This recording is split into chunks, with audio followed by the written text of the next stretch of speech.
You're watching Rules of the Game with Mark Cisco on Rider Nation Station. Brought to you through the help of these following fine sponsors: Buffalo Wild Wings, Miller's Funeral Home, Eagles Lodge 767, Rabel's Auto Service, Plus One Professionals, All Glaze Equipment Rental, Midway Trailers, American Legion Post 323, Albert Sporting Goods, Family Audiology, Speckman Automotive, Kogi Plumbing and Heating, Spees Chiropractic, Varsity Lanes, Minster Bank, VFW Post 9289, Guineri Pizzeria, and Fowler's TV. Hello and welcome to Rules of the Game with Mark Cisco. I'm your host, Zach Farrell. Each and every week, we bring local official and Rough Rider alumni Mark Cisco here to look at clips from the previous week's game.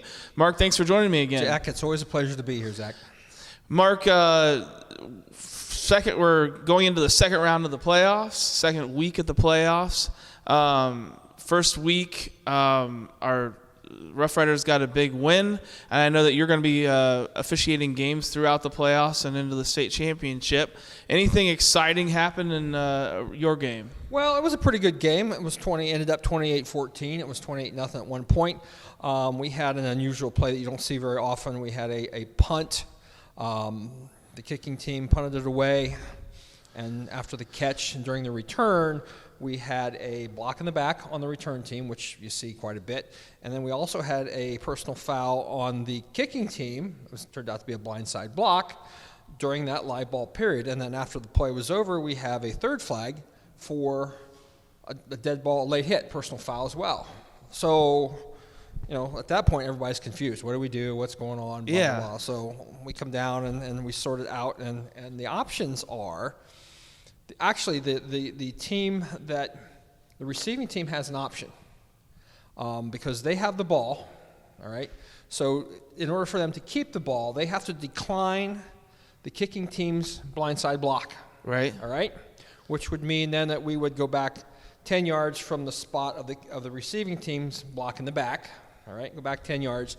And then we have to administer the dead ball foul, which is 15 yards coming back the other way. So the receiving team would net 5 yards out of the situation, so to speak. Or if the kicking or the receiving team decides to accept the blindside block, that makes a double foul, in which case we're going to replay the down. Okay. After we enforce the 15-yard penalty from the previous spot. So that's what we did. So if they accept it, it's a double foul. It's a offsetting or offsetting fouls. Yeah, at offsetting. That point. So we go back to the previous spot where the ball was kicked from, and then we have to deal with the 15-yard penalty on the kicking team. So regardless of whether the play counts or not, non-play the dead ball fouls always get tacked on. Is going to be enforced. Yes. So they I guess relatively. So the coach had a choice. Yeah. And accept it, move them back, make them re-kick 15, it. Maybe the kick's not as good or something like that. Right. And it turned out that was a good choice because the second punt wasn't as well done as the first one. So, wow. But there's a lot of things that goes on there, and you don't see something like that very often. No. Three penalties on one play, both sides, and a kick that you can redo. Yeah. Wow. And the funny part about it was my back judge. He had 2 of the fouls. So we had the first flag, and the second flag was his hat. Oh, yeah. Because he didn't carry 2 fouls. Well, we promptly talked about that at the end of the game, and this week he will have 2 flags in his pocket when we hit the field. And yes. The second flag is also yellow, right? Yes, it is. It'd be cool if they had a different color. No. Maybe That just leaves to even more confusion than the hat. So there's a red, there's a yellow, and there's a green flag. There used to be a red flag, and I had a crewmate on my crew several years ago that started when there were red flags. Okay. Not necessarily when they blew horns, but when they had, and he could remember using starter guns to end periods and things of that nature. Oh, wow. When they used to in high school. Yeah. And so they used to blow, we got to talk about that for a second. They used to blow horns for penalties? Yep. They used to blow horns at the end of a period or something like that. Okay. So that was, somebody had a horn and whatnot. So. But not for penalties? Not for penalties. Okay. Those were red flags for penalties. Red flags for penalties? Yeah, okay. So I just thought. That's some history that nobody really cares about anymore. But yeah. Yeah, well, it's history I didn't know about. I don't ever remember the red flags, but he did. Yep. Anything coming down from the state? Any emphasis as we get into the playoffs? Not really. They want any fouls called during the playoffs to be what they call big, make sure that they'll show up on film. That nature, I mean, that's kind of the way we operate during the regular season anyway, but even more so now, they want us to be sure that we keep on top of any uniform alterations, the knees, the pants above the knees situation. They want us to make sure that we keep these sidelines clear. Mm-hmm. And now as we get deeper into the playoffs, we'll have observers at games that will be there to really help the crews or to make notes of things that maybe they're not doing that they should be doing, and then those reports are filed with the state. Sounds like a lot of safety issues then, and part of it, yeah. And then the sideline thing is for the officials and for the coaches and the kids. Right. So yes, and those are good things to have. Emotions are always higher during the playoffs. Have coaches probably creep out a little bit more, and they try to do that once in a while. But if you get them early, that puts a stop to it. You don't have to worry about the rest of the game. Excellent. Well, we're going to take a quick break. Mark, we had some great clips from the game. I was able to find a few of them, and we're going to come back with some clips from the St. Mary's Rough Riders' big win against Buckeye Valley on Friday night. We'll be back right after this. You're watching Rules of the Game with Mark Cisco on Rider Nation Station. Brought to you through the help of these following fine sponsors: Buffalo Wild Wings, Miller's Funeral Home, Eagles Lodge 767, Rabel's Auto Service, Plus One Professionals, All Glaze Equipment Rental, Midway Trailers, American Legion Post 323, Albert Sporting Goods, Family Ideology, Speckman Automotive, Kogi Plumbing and Heating, Spees Chiropractic, Varsity Lanes, Minster Bank, VFW Post 9289, Guaneri Pizzeria, and Fowler's TV. Hello and welcome back to Rules of the Game with Mark Cisco. I'm your host, Zach Farrell. Mark, let's jump into some of the clips from the Rough Riders win on Friday night. This first one here, St. Mary's, it was a tackle really close to the sidelines. Nothing was called, but I thought maybe after a second look here that maybe it was a little bit of a late hit. Possibly. That's a bang right there at the sideline. Did he have his foot down out of bounds? Was it still in the air? That's a really tough one. You see those kind of things at the sideline, and they tell us again, make those be big. Right there's contact. It looks like there's contact I guess while he's still in. That's a good job by our technical folks to stop that. So it's bang, and it's too close to flag for a late hit. Well, on third look, maybe a good no call then.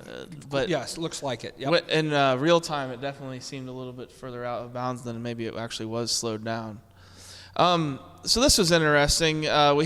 We had flags picked up a couple times during the game. Okay. This one was a little bit more obvious as to why. Delay of game. You can see the back judge throw his flag there, signal delay of game, but the other officials seem to signal that the coach made a timeout. Timeout. We had a situation like that in our game as well, and sometimes they're looking at the play clock running down, and they're going to wait till the last second, and the back judge is looking at the clock, and he's probably aware of what's going on. But yeah, we're going to probably give the coach the timeout before the delay. It's kind of a common practice to do that. They're giving up a timeout versus the 5 yards, so a lot of times the timeout will hurt them later on worse than that 5 yards were at that point. We'll have another clip here in a second where they have to wave it off. Mm-hmm. Is that required that whenever a flag comes out, you've got to wave it off, or is that just best practices sort of thing? Well, I mean, if you're going to not take the foul, I mean, everybody sees the flag come up. Yeah. And if you're going to wave it off, if you're not going to enforce the foul or it wasn't there, you're going to wave that off, and it's basically that's just to let everybody know that hey, there was no foul, or we've talked about it and we decided that no, that wasn't going to be a good call at that point. Okay. So, yep. I was curious about that because I don't remember if they did specifically wave. I know they did not count that foul. I don't remember if they specifically waved it off. I think they did. Maybe not. I mean, we had the timeout there, right. And so everybody kind of knows that they got the timeout, and we're gonna put that back in our pocket. All right. All right. This next play was the 2-point conversion attempt from Buckeye Valley.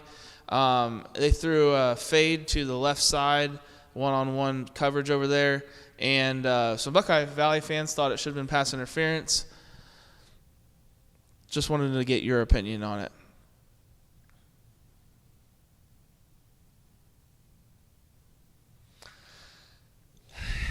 That official over there knows what he's doing. I know this crew. Both of them were looking for the football. If you had a situation where the defender wasn't looking for the ball, they're both looking.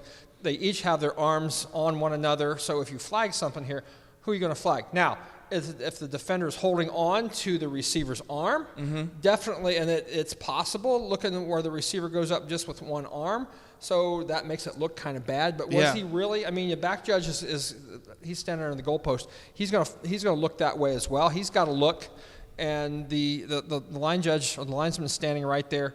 I think what you've got is just two kids that are holding on to one another, and it's going to be free ball, and we got no foul there. And we got another angle as well, just to show that from the backside, just a little bit different of an angle. But now that you said that they have an emphasis on making sure that it's an obvious foul, I can certainly see why this could be, kind of both ways. Yeah, I mean, it could. But again, that official is very experienced. He knows what he's doing. He's looking at all the right things. And if he would have seen one of the arms being hindered, on the receiver, the flag would have come out right there. And he's calm, cool, and collected. No big deal. The next play was just a basic false start. But I thought one thing I did think about is we talked about before that if a lineman falls forward and just puts his other hand down, is that necessarily a false start? It is. I mean, he lost his balance. Okay. Probably. Maybe missed the snap count. Yeah, you got to flag that. You can't. Okay. You got to be still until the ball is snapped. And we're just kind of falling over there a little bit. But there are some teams where the entire line puts their other hand down sometimes, don't they? Well, I mean, you can come up the line of scrimmage and you can shift down, right? But you have to do it in a nice, controlled, slow manner. Okay. Where you get into trouble is if you have teams that come down and then they'll snap down in position. Right. A lot of times you'll see it on 4th and short. Right. Punt, 4th and 4, something like that, and they've not been doing that all game, and all of a sudden they snap down.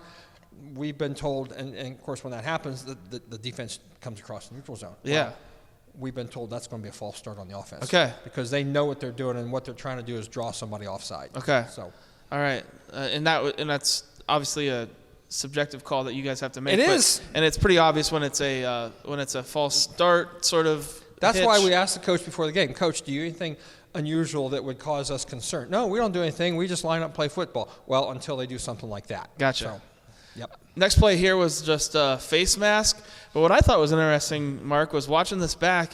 I'm not so sure he grabbed the face mask. It looked more like he grabbed the helmet. Right at the very end, right there, number 1, sort of grabs the back of the helmet. Oh, the opening on the back of the helmet, maybe. Yeah. Well, that should count, though, right? Any helmet opening, ear hole, face mask, up underneath the back, or get your hand inside or something like that. That would draw a personal foul, a face mask signal. We don't have a signal for hand in the helmet or whatever. It would be a face mask. So, I talked to one of the guys on the crew, and that's exactly what happened. Yeah, we've talked about that a couple times on our show before. It's just we finally get to see one where the hand's actually inside the back of the helmet. It does happen once in a while. Yeah, sure. Well, we've seen helmets ripped off in the games before, we have. But this is the first one that I've seen a face mask call on a clearly inside the helmet. Inside the helmet on the back of it. Yep.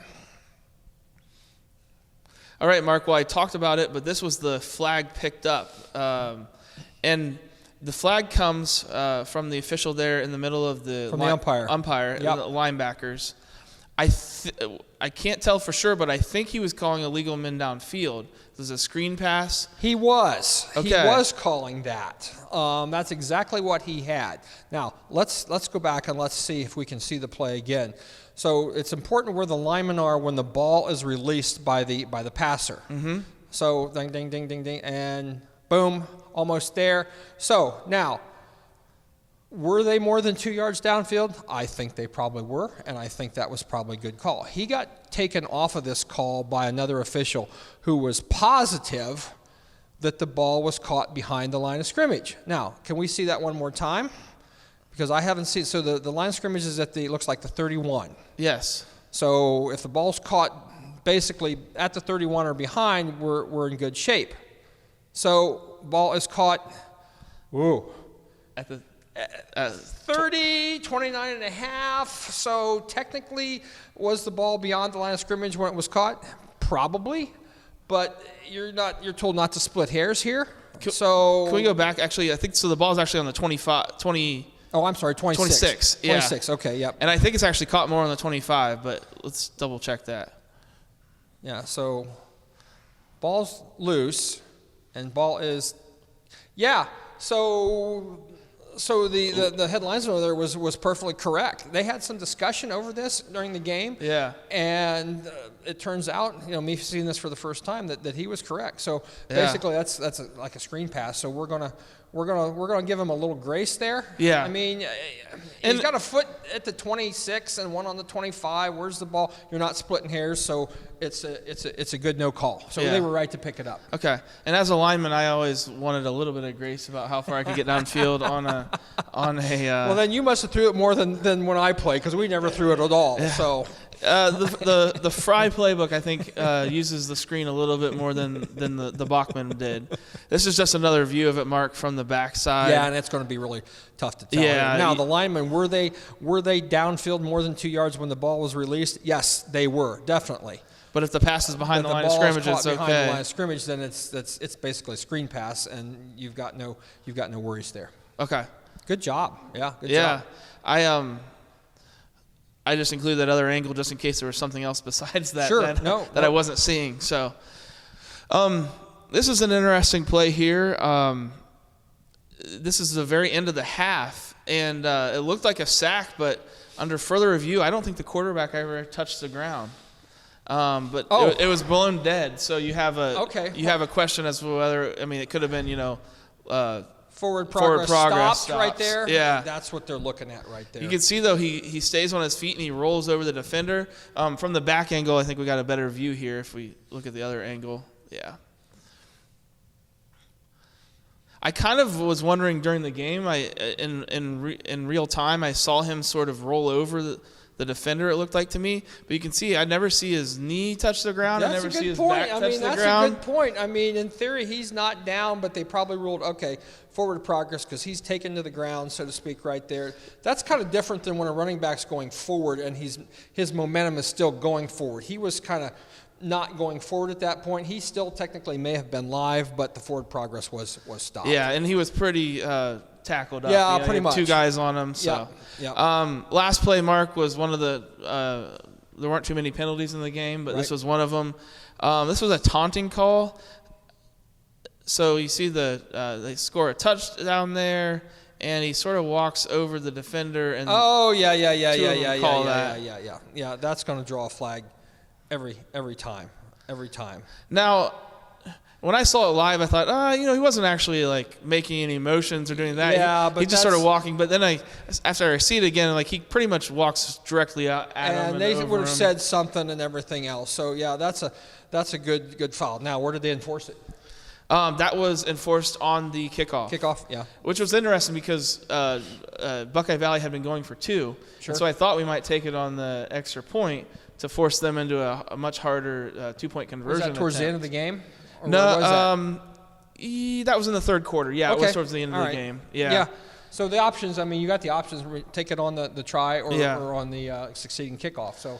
And Sullivan on the kickoff was able to make a really good return. I think returned it almost to the other 45-yard line. Oh, well, okay, so maybe it played out. Excellent field position. Yeah, it seemed sort of like that was their that was kind of a momentum breaker, that penalty right there, because they were sort of making a run back, and after that, St. Mary's was able to get a short field and march down again. Sometimes that's all it takes. Yeah. Well, Mark, thank you very much. Some interesting clips. Always been a pleasure, game. Zach. Yep. We're going to hopefully be back next week to look at some more clips from the Rough Riders' victory. Just a reminder, Rider Nation Station is going to be bringing you the game this Friday night against Millersburg. We hope everybody tune at Millersburg against West Holmes. Hope everybody tunes in. We'll see everybody next time. You're watching Rules of the Game with Mark Cisco on Rider Nation Station. Brought to you through the help of these following fine sponsors: Buffalo Wild Wings, Miller's Funeral Home, Eagles Lodge 767, Rabel's Auto Service, Plus One Professionals, All Glaze Equipment Rental, Midway Trailers, American Legion Post 323, Albert Sporting Goods, Family Audiology, Speckman Automotive, Kogi Plumbing and Heating, Spees Chiropractic, Varsity Lanes, Minster Bank, VFW Post 9289, Guaneri Pizzeria, and Fowler's TV.